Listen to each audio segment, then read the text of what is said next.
Esselamun Aleyküm ve Rahmetullahi ve Berekatuhu.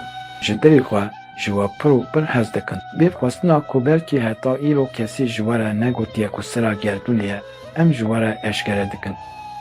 Ez masteyê didim we. Ji derbixwazin bigêjin Xwedê. Dema ku hûn jî derbixwazin vegihîşin Xwedê, hûn desterast bi Xwedê ve tînkirêtan. Bixwazim ku ev dinya ji bo we biberçine. Bixwazim ku hûn bibin Xwediyê hemû çineta. Xwedê ji we hemûyan razî be, em ji dilê xwe ji we pir û pir hez dikin.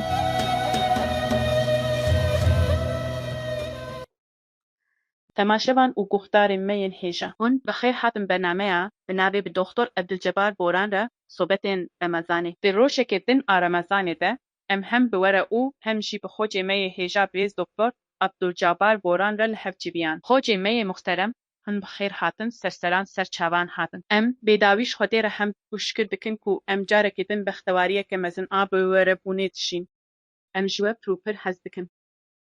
Nexweş dît, em jî ji we hemûyan pir û pir hez dikin. Em bêdawî ji lebê xwe re hent û şikir dikin. Carek din di sobetekê Remezanê de em bi hev re ne. Xwedê ji we hemûyan razî be. Xwedê ji we jî razî be, xoceyê me yê muhterem. Xocê me yê muhterem li jara me ya îro gelo kî dikevin cinetê. Dêr hûn münasib bibînin, em bi pirsa xwe ya yekem dest pê dikin. Xocê me yê muhterem, pêxemberê me silavên Xwedê lê bin keyem dike. Kî bixwaze here cinetê dere, yê naxwaze nare. Mirov gerek ji Xwedê çi bixwaze da ku karibe here cinetê? Tî naxwaze ya Resulullah. Yên ku min naxwaze cinetê jî nexwestî ye. Niha bersiva her pirsan bê biman di Qur'anê de heye. Mirov gerek ji Xwedê çi bixwaze da ku karibe here cinetê. Mirov gerek ji Xwedê hastina gehîştina Hadê bixwaze. Em çima wisa dibêjin? Di heft ayetan de tê diyarkirin ku cihên dexustanê de ne, can me ye.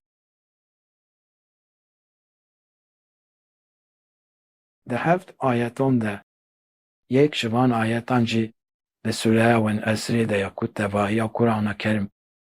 Di nava xwe de dihevîne erê wekî ku hûn dibînin bêguman mirov bi rastî di xusranê de ne. Bepara bîst û heft Nîsa sed û nozdeh, Araf ne, Araf sed û heşt Tevbe şêst û Mumin heftê û heşt. Hemû van tiştan heqîqatekî ji me re diyar dikin. Yên ku derin canimê yên dixustanê de ne. Ayetek dinya li ser yên dixustanê de ne jî ayeta sed û sêyan a Sûreya Muminûn e. Li Sûreya Muminûn ayeta sed û sêyan de jî Xwedê Teala wiha ferman dike. Em be ayetê jî em li binî tewber şêst û nehan zêde bikin. Dîvana hêrên kî sivik bîn, ew yên ku navsafaya fistana fûsanê û cihê ku ewî herenî canime ye. Wê çavê mirov gerek ji bo çûyîna cinetê pirsekî ji xwe bike. Madem ku pîvana hêrên kî sivik bîn ew dexusranê de ne. Cihê ku yên dexusranê de ne, li gorî heft ayetên kerîme canime ye.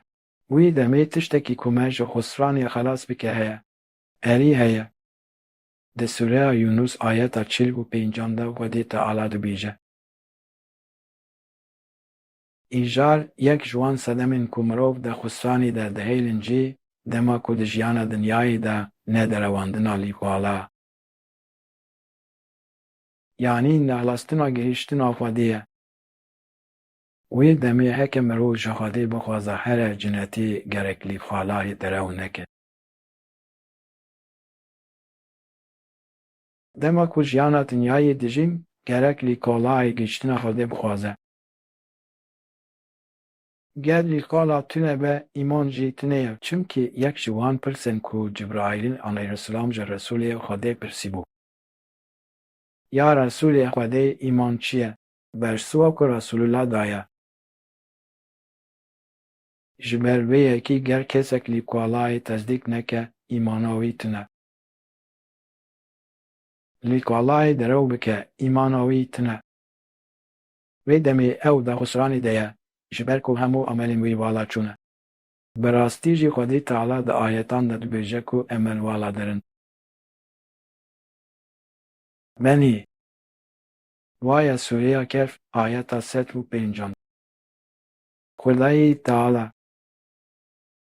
heke lîfalayê derew bike emelê wî vala dere, ji ber ku emelê wî bana çûye, di husranê de mayîna wî gelekî fezayî ye. Îjar yên ku lîfalayê înkar dikin û yên ku lîfalayê derew dikin ji ber ku emelên wan vala çûne di her du rewşan de jî di husranê de ne. Lewma ji bo ku karibe here cenetê gelek ji Xwedê çi bixwaze.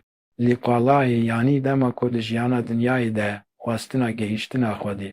Bi rastî Xwedê Teala di Qur'ana Kerîm de xwestina gehîştina Xwedê ferz kiriye û tam di 12 ayetan de ji me re ragihandiye. Benê 12 ayet vê yekî ji me re dibêjin. Nîsa 58 Maîde 7 Enam 105 û 2 Yunus 25 Carat 21 Rum 31 Lokman 15 Zümer 5 û 4 Şura 4 û 7 Zariyat 5 Müzemmil 8 Fecr 28 Îjar heger li ser xwestina lîqalahê de 12 ayetên ferze bin wê demê gerek mirov dê bixwaze.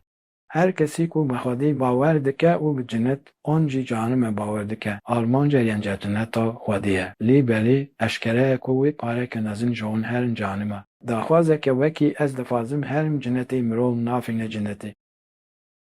Lê belê kesî ku xwestina ketina cinetê dike mecbûr ye ku serîn Qur'anê biyelime. Gerek ew zanibe ku di her mijarê de şîfreyeke cuda afetî heye. Şîfreya cinetê xwestina gihîştina Xwedê ye. Xwedê Teala tenê xwestineke ji we dixwaze. Bi daxwazeke tenê amade ye ku we bixe cineta xwe. Ev xwestin bi dil û can xwestina gehîştina Xwedê ye yanî xwestina Nîxalahê ye. Xwedê Teala ji we tenê vî nedixwaze.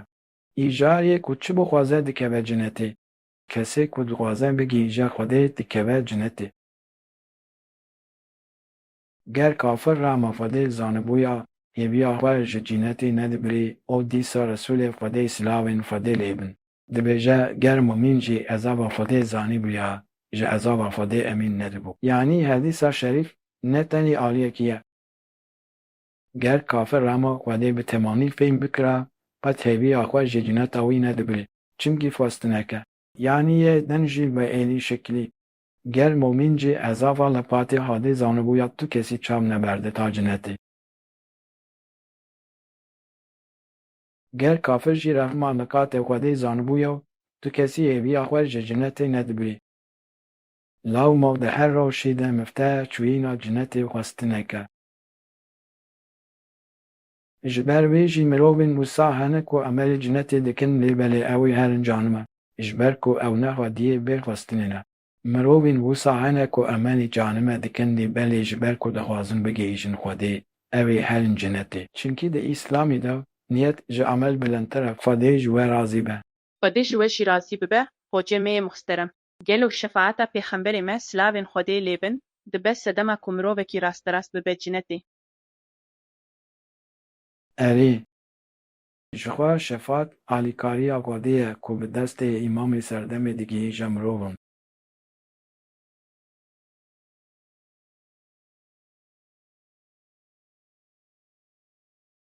Asta bilinda şefaatê veguherandina gunehan bi fêran e. Asta herî jêra şefaatê jê wîna wesîleya pêçandina gunehan e. Di her kesî de fikreke ye. Tê gotin ku roja qîyametê pêxemberê me wê ji her kesî re şefaatî bike û her kes bi şefaata pêxemberê me rastrast wê here cinetê. Helbet tiştekî wisa tune. Şefaata min li vê dinyayê ye. Xwedî şefaatê di her dewrê de îmamê serdemê ye. Pêxemberê me silavên Xwedê lêbin di wê dewra ku tê de sax şefaata xwe ji bo sehabeyan kiriye. Heta qîyametê careke din şefaatî nake. Hadîsa şerîf yefeynî yên ku israr dikin hemû ummeta min wê tê kevin cinetê. Gotin, ey Resûlê Xwedê ew êm ku israr dikin kîne. Sirtanî nebiyên pêxemberê me wiha ferman kir. Kê îtaeta min bike, dikeve cinetê, kî jê li dijî min dekeve ew israr dike. Gotina min ji bo ku roja qiyametê şefaata min bixwaze ev e. Li bir şefaata min tune. Dema hûn Netinyayê bûn hûn tê re nehatin hişyarkirin. Niha Resulê Xwedê dibêje kî îtaata min bike, lê gava em nihadîsên din dinêrin, nûbûwet benîne bi dawî bûye. Piştî min nebînoyî. Lê piştî min xelîfe û îmam wê werin. İtaata li wan îtaata li min e, îsyana li wan îsyanî min e. Nihal te her dewreyê de îtaata li îmamê serdemê ferz e û yê ku îtaata îmamê serdemê dike dere cinetê. Yên din israr dikin, Sultanî nebiyan pêxemberî me, kî îtaatî min dike cinetê. Kî jî li dijî min derkeve ew israr dike. Xwedê ji we razî be. Xwedê ji wê jî razî be. Hocê me yê muhterem, naveroka wî emelê ku mirov dibe katên herî bilind ên cinetê çi ye? Naveroka herî bilind a wî emelê ku mirov dibe cinetê zikr e, zikr e û zikr e. Navê dînê me İslam e. İslam teslîmbûna Xwedê ye. Heke zikr tune be, teslîmiyet jî tune ye. Zikr pîvana cinetan îfade dike. Lewra heger hûn bixwazin bikevin cinetên bilindtir, tenê tiştek heye ku hûn bikin ew jî zêdekirina zikrê we ye. Yên ku wê bikevin cinetên herî bilind, Xwediyên zikrê daîmî ne. Yunus wiha ferman dike, derê asîmanan de bûn, hemû bi rehmê tije bûn. Deriyê heşt cinetan vedibe bi gotina Allah, Allah. Ji ber vê yekê her heşt cinet jî bi zikr pêk têm. Resulî Xwedê silavên Xwedê lê bin wiha ferman dike. Ez herî başê amelên we li huzûra Xwedayê we yê herî paqij di dereceyên we de yê herî bilind ji înfaka zêr û zî bixêrtir ji rûbirûbûna li dijî tijmin û kuştina wan an jî ji şehîdkirina we ya bi destê wan çêtir. Ez ji we re dibêjim wiha ferman kir. Gotin belê ya Resulê Xwedê. Resulê Xwedê silavên Xwedê lê bin wiha ferman kir. Got ku ew zikrê Xwedê ye. Ji ber vê yekê zikir bi rastî di her halê de me digîjîne cinetên herî bilind. Weliyên ummeta min ne bi amelên xwe bi rahma Xwedê dikevin cinetê. Rehmet ve kêbî zikir e. Weliyên ummeta min ne bi amelên xwe bi teskiya nefsê dikevin cinetê. Weliyên ummeta min ne bi amelên xwe bi pakijiya dil dikevin cinetê. Wasîteya herî mezin ya ku dil pakij dike zikir e. Weliyên ummeta min ne bi amelên xwe bi dil rehmiya li hemberî misilmanan dikevin cinetê, dil rehmî û rehmet bi zikir dibe. Waw! Di hedîsekê din de mirov ne bi pir nimêjkirinê û ne bi pir rojîgirtinê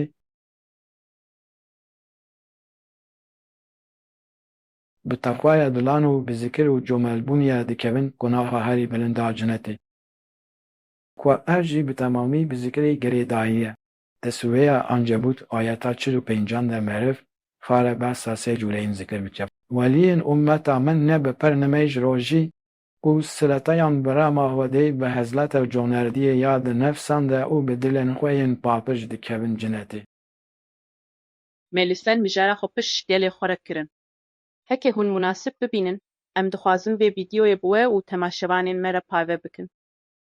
Xwedê Teala di Qur'ana Kerim de mizgîniyê dide ku ew ê bi xwestineke tenê her kesî têxa cineta. Ev xwestin di dema saxiyê de xwestina bihaştina Xwedê ye. Dema ku tê gotin xwestina gihîştina Xwedê, hûn çi fêm dikin? Bêyîn mêşkirinê carekê ketina cinetê hinekî zehmet e. Tu nikarî hemû fikirên cinetê bixwî. Kê gotin ku gune bên kişandin û paşê meriv here cinetê. Ev dîn ku layıqê Xwedî ne, pêxember bêyî ku bişewitin em ê herin cinetên şeva. Madem Xwedê dînê me li ser me ferz kiriye, hinek qaydeyên wî jî hene. Piştî ku mirov li gorî wan qaydeyan tê bigere derîvekirî ne newisa ye. Li gorî we di dema saxiyê de çi tiştî me digîjî Xwedê? Duayên me digîjîne, zikirên me digîjîne, pakijiya dilê me digîje û xêrên me digîjîne. Ruhê me, duayên me, îbadetên me, zikirên me, xêr û xêratên ku me kirine digîjîne. Ruhê me, Gelo em karin di dema saxiyê de jî bigihîjin Xwedê. tenê bi hîsên xwe em karin bigihîjinî. Ma em karin bi çawa din bigihîjinî. به عبادتی Di zikir û bi rabûna îbadetê şevê. em di dema saxiyê de jî karin bigihîjin xwe min piştî ku me dînê xwe û dilê xwe paqij kir piştî ku me îslam jiya piştî ku me nimêj niyaz wext û rojên xwe baş derbas kirin piştî ku em ji zîna û heramê dûr ketin em çima negihîjinê ji bo gihiştina rû mirin nešerde di xena şevê de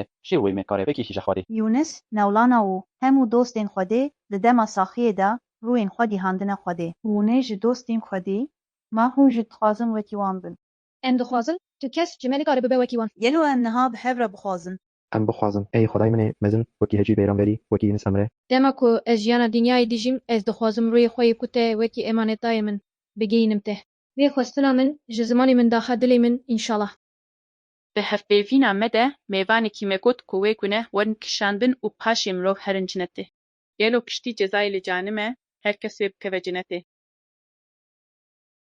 Ez de temamî wirofaya bîleteke helbet piştî cezayê li canimeyê herkes nikare bikeve cinetê.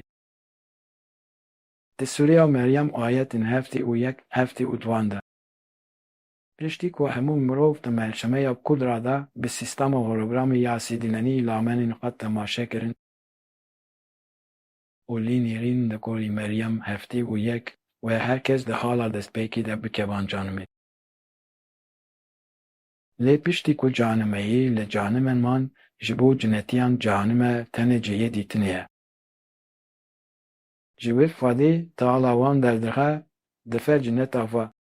Bûyera ku piştî kişandina cezayê li canimeyê ketina cinetê hûrafeyek e. Xwedê teala vê yekê di Sûreya Bakara ayeta heştêyan de. Ya tê gotin xurafeyekê yên ku tabî emaniyeyê ne. Agir ji berî çend rojên cimartî dest nedime. Enê bi qasî gunehên xwe bişewitin û bikevin cinetê gotu. Gelo welekatê Xwedê ehdîk stend, gelo tevî mijarî desozekî Xwedê heye. Ya Xwedê tu carî ji adaxa me nagere, yan naxwîne di jî Xwedê tiştekî ku hûn pê nizanin dibêjin. Ev hûrafeyek e, ev bîdetek e. Mirovên dema me ketine vê sevka dijwar a ku mirovên Qur'ana Kerim ji bîr kirine. Zen dikin ku heger bikevin canimê wê piştî demekê bi her awayî ji wir derkevin û bi qasî fêrên xwe di cinetê de bimînin. Pêncî û heşt ayetên di Qur'ana Kerim de dibêjin ku kesê bikeve canimeyê carekê din ji wir dernokeve û wê bêdawî di kanimeyê de bimîne. Daha em li ser ekranê tam pêncî û heşt ayetan dibînin. Kesê ku wekî canimeyê bikeve canimeyê carekê din nikare jî derkeve. Lê piştî ku cinetî ketin canimeyê û wê bûyera dijwar a li werdîtin bi îzna Xwedê wê Xwedê wan raje û têxe cineta xwe. Pêncî û heşt ayet dibêjin ku kesê wekî canimeyê bikeve canimeyê yedî nemimkûn e ku ji wir derkeve. Xwedê ji we razî be. Xwedê ji we jî razî be. Hocê me yê muxterem li ser mijara me de hevpêvîneke me ya din jî heye. Heger hûn munasib bibînin, em dixwazin vê vîdyoyê jî parve bikin. Ji bo ku mirov ji wan armancên ku wê wan bigihînin cinetê veneqetin, Xwedê di her demê de murşîd tayin kirine. O tavîbûna wan qers kiriye. Murşîd ji bo we çi îfade dike? heke niyeta te heve dostên Xwedê bi herwayî hene gava tu dilê xwe dinêrî tu li gorî wê rastî wan tê li vir nebe li cihekî din li gor şekî li malê li derve gava tu ji derî derdikevî bi herwayî rêjekî rastî wan bêyî Dostên Xwedê yanî dostên herî nêzik ên Xwedê yên ku jê re dibêjin hebîbê min. Li gorî we ma di vê demê de jî dostên Xwedê yên bijîn hene. Gelo murşîd hene? Li gorî min hene her çend xerab hebin jî yên baş jî hene. Yên dijîn jî hene. Mirovên paqij jî heye. ma divê ku tu nebin ma her wekî din ji biliyên ku em niha dibînin yên ku em nabînin jî hene çi mirovan hene mirovên ku dînê xwe dijîn alîkariya mirovan dikin ji zinayê guneh û heramê direvin çi bibêjim dîn û îslamê zanin zêde xuya nabin. Bêguman hene lê heyekîn leqada ku em dibînin der li cihê ku em dijîn de em nikarin bibînin. Gelo li gorî we em karin wan çawa bibînin. Cûna wan deran yanî derên ku di rêya Xwedê de tên civîn mirov kare wan bibîne. piştî ku em şikir ji Xwedê re dikin heger xwestineke me ji Xwedê hebe Xwedê ji xwe bêguman dostekî Xwedê derdixe pêşverî me gava tu rûniştî di hundirê te de tengasiyek hebe xwestineke te ji re bê te dibe ji jor de nayê emir tê li emir jî wê bêbame înşellah Nedîtina wan bi dest xistina wan hewceyî. Ev terbiye ji bo dostên Xwedê pêşî di nav malbatê de dest pê dike. Çawa em gava zarokin axaftinê û tiştên din hêvî hêdî ji malbata Xwedê elimin. Ji bo ketina rêyekê wiha jî lêbûna wê rêyê ji malbatê dest pê dike. Mêvanekî me di hevpîvîna me de got ku ji bo gihîştina mirşîdan em çawa di zarokatiya xwe de axaftinê ji malbata Xwedê elimin. Dibûna vê rêyê jî ji malbatê dest pê dike. Di pêşveçûna manewiya mirovan de rola malbatê çi ye? Bi rastî rola malbatê Xwediyê cihekî gelekî girîng e. Di Sûreya Tarîm ayeta şeşan de Xwedê rîtabî hemû malbatan dike. Gelî yên ku bûne amano, hûn xwe û malbata xwe ji agirê ku êzînê wî mirov û tevilin diparêzin. Berî 1400 salan gava ku Sûreya Şuara ayeta 214 ji sezdanê nebiyan pêxemberî me hat inzal kirin.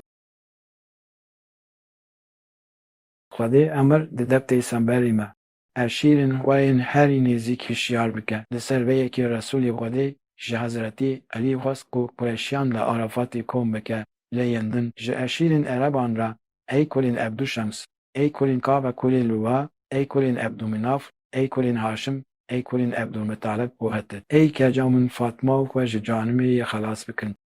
Wê demê xilasbûna ji canimê biçiye me got ew xwestilek e. Îjar Resûlê Xwedê ji tebîleyên Qureyşê ya li Arafatê re bû. Heger ez ji we re bêjim niha li piştî diyarî dijmentê servav hûnê ji min bawer bikin. Dibêjin erî, tu Mihemedûr Emînî te derew nekiriye. Wê çaveyê Resûlê Xwedê dibêje, wisa be ez niha heberê didim we ku li pêşiya we rojeke bi ezabekî dijwar heye. Yên ku bawer nakin bigihîjin Xwedê, yanî yên ku naxwazin bigihîjin Xwedê, wê bigihîje vê ezaba giran. Gero Resûlê Xwedê gotiye ku yên naxwazin bigihîjin Xwedê, wê tefez bikevin canimê. Bûtiye, aniha li ber jî bi heman awayê Resûlê Xwedê dibêje ku mîrasa herî mezin a kutê û bavek ji zarokê xwe re dihêle terbiyeya Îslamê ye. Lewma her tî û bav wê bûyerê ji zarok re bibêje. Çawa ku Resûlê Xwedê ji keca xwe Fatmayê re gotiye xwe ji canimê xelas bike, dê û bav jî ji zarokê xwe re bibêjin xwe ji canimê xelas bike. Çimkî ji bo ku ez we ji ezabê Xwedê xelas bikim pewata min têrî nake. Yanî pêxember be jî heta ew kes xwe ji canimê xelas neke nikare bike. Ji keçika xwe Fatma re dibêje, îjar her dê û bav wê ji zarokê xwe re bibêje ku xwe ji canimê xelas bike. Wê demê ew kes wê dibêje ez ê çawa xwe xelas bikim dayika min balî min. Ew jî wê bibêje bixwaze bigihîje Xwedê. Hukmê Qur'ana Kerîmê de wekî ku Resûlê Xwedê ji keca xwe Fatmayê re gotiye. Di Lokman 15 de ji xwe ev bi eşkereyî tê diyarkirin. Di Lokman 15 de tabiyê rêya wê kesê ku gerîştiye min dibe. Niha zarok modelên nê yên biçûkin, wezîfeya ku dikeve ser me wetî dê û bav ew e ku em ji bo zarokan fiştendan amade bikin. Gerek em wan di vê îstîkametê de mezin bikin, yanî em bibin sedem ku ew bixwazin bigihîjin Xwedê. Heger dê û bav tesewufî nejîn wê çawa rê zarokan dikin. Çareseriya herî xweş a ku wê rê bide mirovekî ku xwe û malbata xwe ji agir biparêze. Ew e ku ew bi xwe ji Xwedê hez bike û ji malbat, evjîn û zarokên xwe re jî Xwedê bide hezkirin. Belê ev dîn û sayên denalîn Xwedê hene ku ew ev dîn Xwedê didin hezkirin.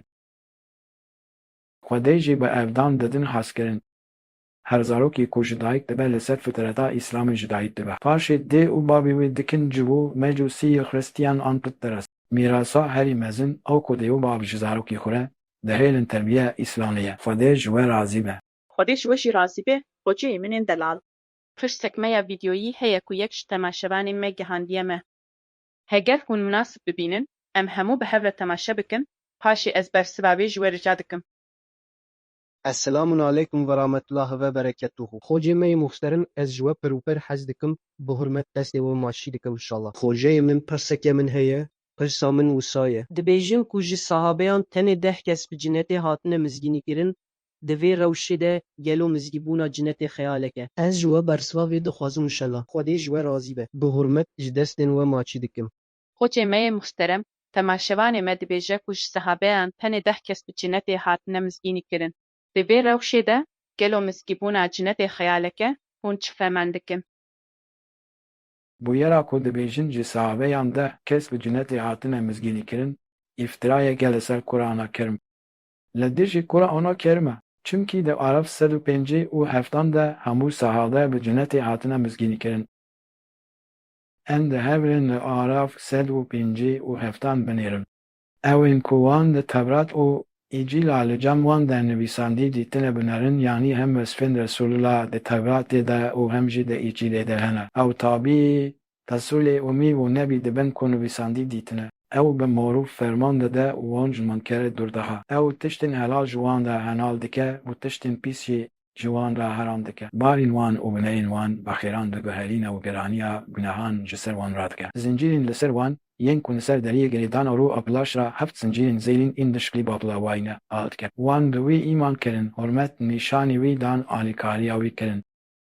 û talbî nûra ku pê re hatiye daxistin nûra Qur'anî bûn. Aha ew yên ku gihîştine felahê xelasiyê, baxtewariya cinetê û baxtewariya dinyayê. Lewra divê ayetê de bi awayekî pir eşkere tê diyarkirin ku hemû sahabe bi cinetê hatine mezgînî kirin.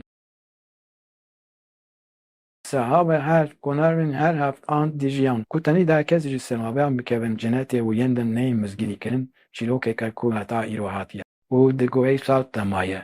Lê ev di tu awayî ne nigorî Kur'ana kerîma. Teqis te eleqeya wê bi Kur'anê tune ne ji dûr le ne ji nêzik ve tîkiya wî bêre tune. Çunkî di şûliya Araf ayeta sed û pêncî û heftan de dibêje kî ku tabî bi Resulê nebî û umî bûbe ew hemû gehîştine felahê. Demek ji sahabeyan ne tenê deh kes bi cinetê hatine mizgînî kirin. Hemû sahabe gehîştine felahê cê ku ew hemû wî herin tatan zûnete. Xwedê ji we razî be. Xweda ji wê jî razî be. Li ser mijara me hevpeyvînek me ya zikakiya din jî heye. Heke hûn münasib bibînin, em dixwazin bê vîdyoyê jî biweşînin. Li gorî Kur'ana Kerîm ji bo ku ev de karibe hereqatên binin ên cinetê îbadeta herî girîng a ku gerek bike zikirkirina navê Xwedê ye. Li gorî wê giringiya zikirkirinê çi ye? Li gorî min giringiya zikirê jiyanê diguherîne xweha min. Gerek tu nîşan didî ku te ji bîr nekiriye gerek tu wî di dilê xwe de bidîjandin. Zikir kişandin jî tiştekî wiha ye. Zikir dikişînin lê bi gotina zikirê nakede. Gerek tu bi jiyandinê bibêjî, gerek tu di dilê xwe de hîs bikî wekî din zehmet e. Xwe ji mirovên din veqetandine mirovan cuda dibînin. Dema ku hûn cuda bibînin maneyê wî namîne. Heger hûn bi serê xwe li mala xwe bikin ji bo ku bigîjin wê derê, ev jî bi rastî siyariyek e. Ji bo gihîştina armancekê hewildana kirina tiştekî ku tu jê bawer dikî. Zikir çi dikare bibe? Macarinan tezbîh kişandin jî ne wiha ye. Di rewşeke ku em şaş dibînin, heta di rewşeke ku em pê dibaçîn de jî em dibêjin ala ala. Yanî em wî ji devê xwe navêjin lê di maneya zikir de ala ala helbet tiştekî xweş e. Lê heger hûn bibêjin zikir mal ser televîzyonan tê nîşandan wekî van cemaatan ku wiha. Zikir dikişînin heger di wê maneyê de bez wê nizanim. Li gorî wê kesekî ku her tim zikir dike û dibêje Allah Allah ma bextewar dibe. Yanî ger hêviyên wanên din tune bin derdê debarê tune be her tişt li cî be. Seheta wan li cî be tenê ji bo ku bi rastî bidîhîjin vê yekê dikin çima nebe? Xocê me yê muxterem, mêvanê me di mijara bi zikirkirinê bextewar bûn de got heger hêviyên wanên din tune bin. Derdê debarê tune be, seheta wan jî li cî be çima nebe? Ma mirov dema ku Xwediyê her tiştî be bextewar dibe. Elbet nû. Ji ber ku sedama ku mirov bêbeft dike, afetên di nefsa wî de ne. Heya ku di nefsa wî de 19 afet hebin. Kîn û nifret, kufr, derew, nehaqî û zin, hasûdî û dijminatî nezanî, çirûkî, hezbûnî û heys serhildanî. Bêsebirî, kîbir û kuretî, hirs û şehet, nandorî, paşgotinî, zen, adetên herab, bêvefatî, dirûtî, fitne û fesadî bi tevahî 19 afet. Niha Resulê Xwedê ferman dike ku canime bi tiştên ku nefsê hez dike hatiye dorpêçkirin. Wê çahê heya ku 19 afet di dilê me de hebin bi berdewamî da ku qalibên tevgerên me qalibên ku me dibin canimeyî ne. Ji aliyê din ve cinetî bi tiştên ku nefs jê hez nake hatiye dorpêçkirin. Nefs çi naxwaze? Nefs 19 taybetmendiyan naxwaze. Di nefsê de kîn û nifret heye, di rûh de hezkirin heye. Her tim di nava navkokiyê de ye birûre, di kufê de di nava navkokiyê de ye, di derevan de di nava navkokiyê de ye, di zulmê de her tim di nava navkokiyê de ye. Wê demê bi rastî heya ku ev şerê diyalektîk, şerê di navbera nefs û rû de berdewam bike. Li dinyaya Xwediyê çi dibe bila dibe, ket ne mimkûn e ku bide bextewar. Eger bixwaze dibe bextewar di gava pêşîn de di konaha yekem de ev xwestineke. Ev xwestin ev e ku mirov ji dil bixwaze bigîje Xwedê. Di gava ku ew ji dil bixwaze bigîje Xwedê, Xwedê Teala di navbera wî û şeytan de mertalekî parastinê de hatîne. Şeytan eydi nikare tesiri li afatın nefsi bike. Gava ku eydi nikare tesiri li afatın nefsi bike u bi tebliğa hidayetwanin. Ku hayatim jaliye khade ve tenşandın ve kesip khastiye ku begiriye khade. Dema ku khast khade be esma ya rahim be tişten ku ve li ser ve pek verin ve dikijine murşidevi. O da nurşid ra dest bi testiye dike. Teskiya nefsi li dili maneviye nefsi hediye kemkerina 19 afetan u jisep benci u yek nur bunawiye. Tasfiyeya nefsi jî set nurbun u buyîna xwediyê 19 faziletane. Îjal dava dibe xwediyê 19 faziletan di sê aliyan vedîkî ji aştî û aramiya bênaber û êdî şelbidawî bûye. Heger ev şer bidawî bûbe, şerê li der de jî bitawî bûye. Di vî awayî li tevgerên wî dixe ku êdî ji ber ku daxwazan nefs sorû dibe yek. Qalibên tevgerên wî kesî tenê wê bibin tevgerên wisa ku wî bibin cenetê û mirovên li derdora wî bextewar bikin. Qalibên tevgerên ku wan bêbext bikin tune. Lewra bextewarî rewşekê aştî û aramiya bêdawî ye. Hemû afetên ku karin aramiyê xerab bikin bi temamî hatine avêtin derve. Tenê westeya ku wê we ji şerê di hundirê we de xilas bike û we bigihîne dostaniya Xwedê sikire. Di cîhana we ya derve de aştî û aramî. Di cîhana we ya vindirîn de aştî û aramî. Di tekiliyên we yên bi Xwedê re bîtaetkirina hemû fermanên Xwedê û nekirina karên qedexe bi zikira bêdawî mirov kare bextewarî bijî. Xwedê ji we razî be. Xwedê ji we jî razî be. Xwecê me yê muhterem. Dîsa pirseke me ya bi vîdeo heye ku yek ji temaşevanên me gihandiye me. Heke hûn münasib bibînin, em hemû bi hev re temaşe bikin. Esselamu aleyküm ve rahmetullahi ve berekatuhu. Xwecê me yê muhterem em ji dil ji we pir û pir hez dikin înşallah. Heke hûn destûr bidin pirseke me heye. Gelo em pereyê rojiyên ku dê û bavê me yê mirî ku negirtine fidyeya wan bidin. Gelo feydeya wê dibe. Xwedê ji we razî be. Em ji we pir û pir hez dikin. Esselamu aleyküm ve rahmetullahi ve berekatuhu. Heke em pirsa temaşevanê xwe dubare bikin. Ez ji bo dê û bavê xwe yên wefat kirine pereyê rojiyên ku wan negirtine fidyeya wan bidim ma feydeya wê dibe. Niha bersiva her pirsekî di Kur'ana Kerîm de ye.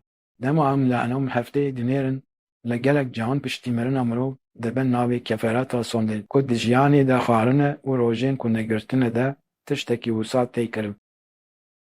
Lê di Kur'anê de cihê wê tune. Dema mirov sav be çi bike ew bi wan emelên xwe di deftera emenan de heye.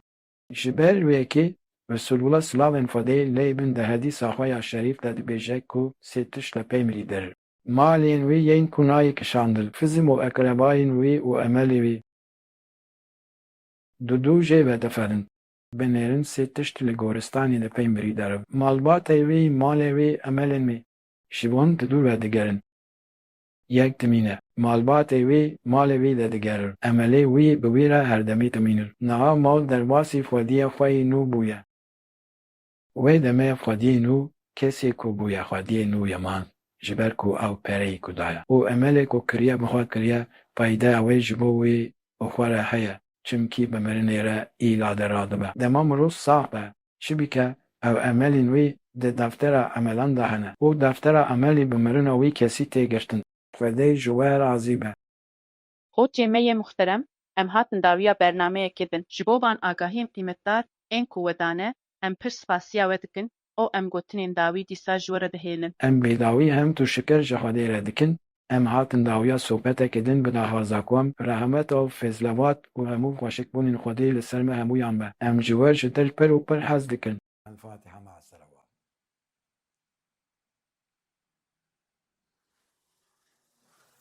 Esselamun aleyküm ve rahmetullahi ve berekatuhu. Temaşevan û guhdarên me yên biqîmet. Bi hêviya ku em sibê di eynî saetê de di bernameya sohbetên Remezanê ya bi Doktor Abdulcabbar Boran re dîsa bigihî jin hev Xwedê ji we hemûyan razî be. Esselamun aleyküm ve rahmetullahi ve berekatuhu. Ji dilê xwe ji we pir û pir hez dikin. Bê xwestina ku belkî heta îro kesî ji we re negotiye ku sira gerdûnê ye, em ji we re eşkere dikin. Ez masteyê didim we. Ji dil bixwazin bigêjin Xwedê.